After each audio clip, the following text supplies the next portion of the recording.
Keith Travis on Welcome to Phase 3 Simple Grammar. He says, was very happy to have begun Phase 3 with a clean bill of health from the preceding phases. That being said, I was relieved to drop some surplus habit of writing down each of the example sentences.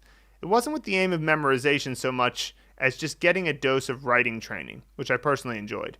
Yet all the same, not really feasible to maintain as the sheer volume of new sentences appears to be dramatically increasing. That's right.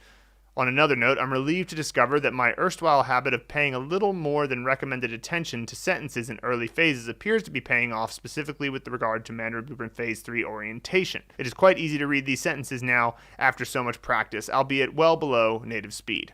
I've been playing with the Link website and gauging my progress by that means as well as by means of sample HSK tests from a few sources. I appear to be quite solid at the HSK2 level now and really entering HSK3 territory, so to speak.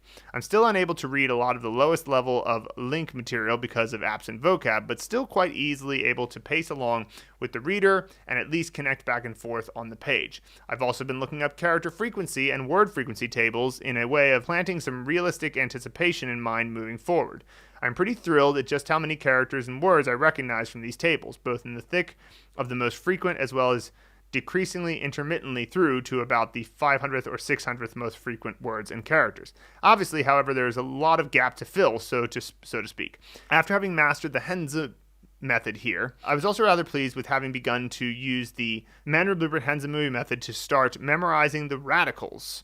Although I'd memorized the meanings quite some months ago, I was not able to get the pinyin nor the written reconstructions correct, not by far. Using the Mandarin Blueprint Henze method, I was able to simply look at one radical at a time in a set of Anki cards I'd scoured for a purpose and spend about 30 seconds to 1 minute drumming up a scene for each radical, and then got almost immediate reinforcement and to my delight correctness as the cards came round again. I imagine this will be much the same case after finishing the Mandarin Blueprint Intermediate when it comes to using Anki to fill in thousands of words and characters. There are quite a lot of extracurricular vocab and sentence sources for Anki. At any rate, now that I've dropped my now surplus habit of writing all these sentences, I can use my free energy to smash through Phase 3.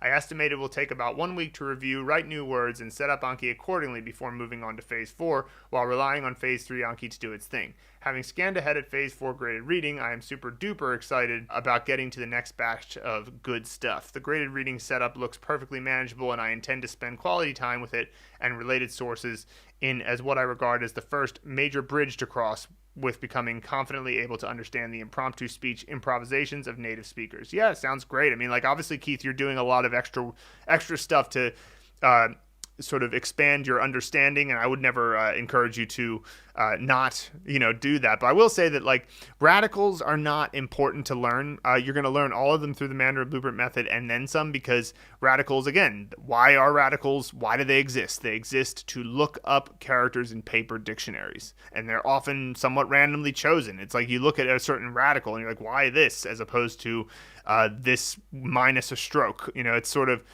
sometimes they're a bit random. It's an outdated form of looking up stuff. So I don't think that the radicals have any special any special significance. So I would just say that as you continue forward with the Mandarin Blueprint method, you can just look at the props in our decks. You can go ahead to Phase 4 and Phase 5 and download the Anki decks and look at the props if you want to get ahead on that stuff. But I totally encourage you to look ahead, see what you have coming next, and feel good about that. So that's great. 谢谢你观看我们的这个视频.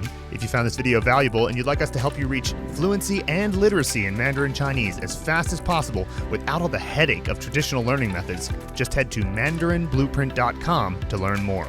Also, don't forget to hit the subscribe button and the bell below to be notified every time we release a new video. And of course, 保重